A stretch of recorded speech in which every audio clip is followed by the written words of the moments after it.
Price the Lord, hallelujah. ദൈവനാമകത്തുപ്പെടുമാറാകട്ടെ. ഈ മിനിറ്റുകളിൽ ദൈവത്തിൻ്റെ വചനം നിങ്ങളുമായി ഷെയർ ചെയ്യാൻ ആഗ്രഹിക്കുന്നു. ഒരു നിമിഷം പ്രാർത്ഥിക്കാം. പ്രിയ കർത്താവേ, ദിനമേറെ നല്ല സമയത്തിനാണ് ഞങ്ങൾ അങ്ങനെ സ്തുതിക്കുന്നു, സ്തോത്രം ചെയ്യുന്നു. അപ്പാ പിതാവേ എന്ന് വിളിക്കുവാൻ പരിശുദ്ധാത്മ തന്ന കൃപയ്ക്കായി സ്തോത്രം. ഞങ്ങളോട് തുറന്ന് സംസാരിക്കണം, ഇടപെടണം. ഈ വചനം ഈ ജനത്തിന് അനുഗ്രഹത്തിന് കാരണമായി തീരണം. കൃപയാൽ സഹായിക്കണം. യേശുവിൻ്റെ നാമത്തിൽ പിതാവേ, ആമേൻ. ദൈവമക്കളെ, വിശുദ്ധ എബ്രായർക്ക് ലേഖനം 3-ാം അധ്യായം 2-ാമത്തെ വാക്യം പ്രകാരം എഴുതിയിരിക്കുന്നു: മോശ ദൈവഭവനത്തിലൊക്കെയും വിശ്വസ്തനായിരുന്നത് പോലെ യേശു തന്നെ നിയമിച്ചാക്കിയവന് വിശ്വസ്തൻ ആകുന്നു. ഒരിക്കൽ കൂടെ വിശുദ്ധ പൗലോസ് പറയുന്നത് ശ്രദ്ധിച്ചായിരുന്നു. മോശ ദൈവഭവനത്തിലൊക്കെയും വിശ്വസ്തനായിരുന്നു. അപ്പോസ്തലനായ പൗലോസ് എബ്രായർക്ക് ലേഖനം എഴുതുമ്പോൾ ഇങ്ങനെ വിളിച്ചു പറയുന്നത്, മോശ എന്ന് പറയുന്ന ദൈവഭക്തൻ ദൈവം തന്നെ എവിടെയൊക്കെ നിയമിച്ചാക്കിയോ അവിടെയെല്ലാം വിശ്വസ്തനായിരുന്നുവെന്ന്. ഇന്ന് ഈ മിനിറ്റുകൾ ഞാൻ നിങ്ങളോട് സംസാരിക്കാൻ ആഗ്രഹിക്കുന്നത്, ദൈവം നമ്മളെ ഏതൊക്കെ സാഹചര്യത്തിലാക്കുന്നുവോ അവിടെ എല്ലാം നമ്മൾ വിശ്വസ്തരാകുക. അടുത്ത സെന്റൻസ് കണ്ടായിരുന്നു, യേശു തന്നെ നിയമിച്ചാക്കിയവന് വിശ്വസ്തനാകുന്നു. മോശ വിശ്വസ്തനായിരുന്നു. അതിനേക്കാൾ പൗലോസ് എടുത്തു പറയുന്നത്, യേശുവിനെ എവിടെയൊക്കെയാണോ പിതാവായ ദൈവം നിയമിച്ചാക്കിയത് അവിടെ എല്ലാം വിശ്വസ്തനായിരുന്നു.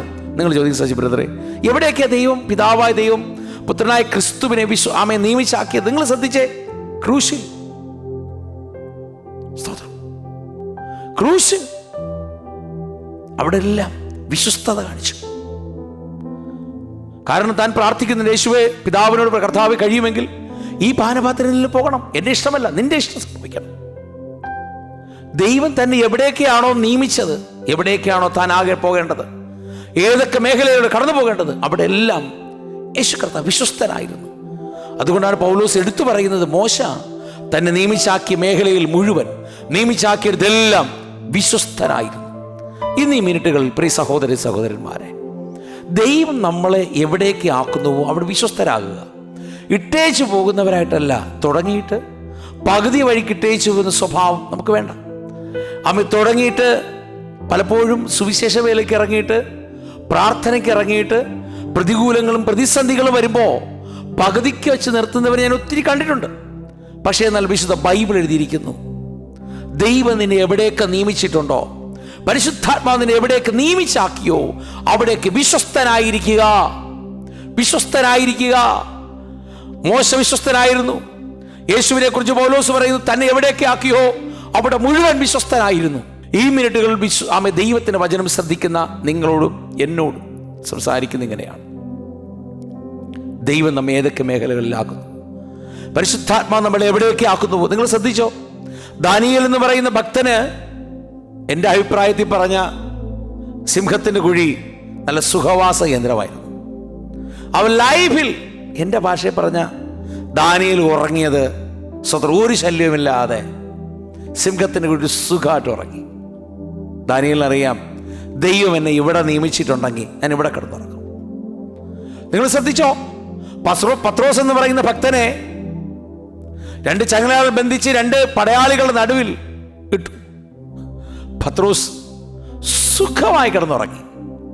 ഒരു ടെൻഷനില്ല. കാരണം ദൈവം എനിക്ക് ഇപ്പോൾ ഇതാണോ തന്നിരിക്കുന്നത്, മതി, കൊള്ളാം, വെരി ഗുഡ്. ഇന്ന് ഈ മിനിറ്റുകളിൽ പ്രിയ സുഹൃത്തെ, ദൈവം നിന്നെ ചില മേഖലകളിലേക്ക് ഇറക്കി വിടും. അവിടേക്ക് ഒന്ന് വിശ്വസ്തരായിരുന്നേ. ഇതാ നോക്ക്, പൗലോസിനെയും ശീലാസിനെയും കാരാഗൃഹത്തിലേക്ക് കയറ്റി വിട്ടു. അവിടെ രാത്രിയിൽ ഒരുമിച്ച്, ശീലാസിന് ഒരുമിച്ച് നന്നായെന്ന് പാടി, നന്നായെന്ന് പ്രാർത്ഥിച്ചു. അവിടെ അസാധാരണമായ ഒരു വിടുതൽ സംഭവിച്ചു. ഇന്ന് പകൽ ഈ വചനം ശ്രദ്ധിക്കുന്നത് എപ്പോഴാണെന്ന് എനിക്കറിയത്തില്ല. എപ്പോഴും വചനം നിങ്ങളോട് ശ്രദ്ധിച്ച് പറയാം, നിങ്ങളെ ഏൽപ്പിച്ചു കൊടുക്കുക. നീ എവിടേക്ക് വിശ്വസ്തത കാണിക്കുന്നുവോ, ദൈവം നിന്നെ ഏൽപ്പിച്ചത് വിശ്വസ്തത. നിങ്ങൾ ശ്രദ്ധിച്ചോ, ഏദൻ തോട്ടത്തിൻ്റെ അകത്ത് ആദോഹവുമായി വിശ്വസ്തത കാണിച്ചില്ല. അവരവിടുന്ന് പുറത്തിറങ്ങേണ്ടി വന്നു. അവർക്ക് നഷ്ടപ്പെട്ടു പോയി. ഓടിച്ചു പറയ കമ്പി വാചകത്തിൽ പറയും, ഏശാവ് എന്ന് പറഞ്ഞ ഭക്തൻ ദൈവം കൊടുത്ത ജ്യേഷ്ഠാവകാശത്തെ വിശ്വസ്തയോടെ ഉപയോഗിക്കാത്തത് കൊണ്ട് അവർ നഷ്ടമായി പോയി. അതുകൊണ്ട് ആ മലാക്കി പ്രവാചകന്റെ പുസ്തകത്തിൽ കർത്താവ് വിളിച്ചു പറഞ്ഞത്, ഞാൻ അവന്റെ അവകാശത്തെ മരുഭൂമിയിലെ കുറുനരികൾ കൊടുക്കുന്നു. എന്നീ മിനിറ്റുകളിൽ ദൈവത്തിന്റെ വചനം ശ്രദ്ധിക്കുന്ന എൻ്റെ നിന്റെ ചോലേ, ദൈവം നമ്മെ നിയമിച്ചാക്കിയെടുത്തെല്ലാം പരിശുദ്ധാത്മ നമ്മെ നിയമിച്ചാക്കിയിടത്തെല്ലാം, ഹോളി സ്പിരിറ്റ് നമ്മൾ എവിടെയൊക്കെ നിയമിച്ചാക്കിയോ അവിടെ എല്ലാം നമ്മൾ വിശ്വസ്തരായിരിക്കുക. ഇപ്പോൾ ഈ പ്രതിസന്ധിയാണോ, അത് മാറിപ്പോകും. ഇപ്പോൾ പ്രതികൂലമാണോ, അത് മാറിപ്പോകും. ഈ കഷ്ടത മാറുമെന്നേ, ഈ പ്രയാസം മാറും. പലരും ചിന്തി പറയുന്നൊരു കാര്യം കേട്ടിട്ടുണ്ട്, ബ്രദർ കോവിഡ് കാലം കഴിഞ്ഞു, അതോടെ എല്ലാം തീർന്നു. ഞാൻ നിങ്ങളോട് ചോദിക്കട്ടെ, കോവിഡ് കാലത്തിന് ശേഷം എന്തെല്ലാം ഉയർച്ചകൾ, എന്തെല്ലാം നന്മകൾ നിനക്കുണ്ടായിട്ടുണ്ട്? അതെ പിന്നെ ഒരു പ്രതിസന്ധി ഉണ്ടായിട്ടുണ്ട്, നന്മയുണ്ടായിട്ടുണ്ട്. ഇന്ന് വിശ്വസിക്കുക, ദൈവം എവിടെ നിയമിച്ചാക്കിയോ അവിടെ വിശ്വസ്തനായിരിക്കും. ഞങ്ങൾ നമുക്കൊന്ന് പ്രാർത്ഥിച്ചാലോ? പ്രാർത്ഥിക്കാം. പിതാവേ, ഞങ്ങൾ ഓരോരുത്തരും ഞങ്ങളുടെ പ്രതിസന്ധികളിൽ വിശ്വസ്തയോടെ ജീവിക്കാൻ, കർത്താവേ, നീ ഞങ്ങൾക്ക് എവിടെയൊക്കെയാണോ, ഏതൊക്കെ പ്രതിസന്ധിയിലൊക്കെയാണോ ഞങ്ങളെ നിയമിച്ചാക്കിയത് അവിടേക്ക് വിശ്വസ്തയോടെ ഇരിക്കാൻ അപ്പാ അങ്ങ് ഞങ്ങളെ സഹായിക്കണം. പിതാവേ, അങ്ങ് ഞങ്ങളെ സഹായിക്കണമെന്ന് പ്രാർത്ഥിക്കുന്നു. അങ്ങയുടെ വലിയ മഹത്വം, വലിയ പ്രവൃത്തിയായി ഞങ്ങളെ നിറയ്ക്കണം. ഈ വചനം കേട്ട് സകലവരെ അനുഗ്രഹിക്കണം, കൃപയാൽ നടത്തണം. യേശുവിൻ്റെ നാമത്തിൽ പിതാവേ, ആമേൻ. വിശ്വസിക്കുക സഹോദരങ്ങളെ, വിശ്വസ്തയോടെ ഇരിക്കുക. കർത്താവ് നിങ്ങളെ അനുഗ്രഹിക്കട്ടെ. ദൈവം എവിടെയൊക്കെ നിങ്ങളെ നിയമിച്ചാക്കിയോ അവിടെ എല്ലാം വിശ്വസ്തയോടെ ഇരിക്കുക. ദൈവം നിങ്ങളെ ഒത്തിരി വർദ്ധിപ്പിക്കും. God bless you. Amen, amen, amen.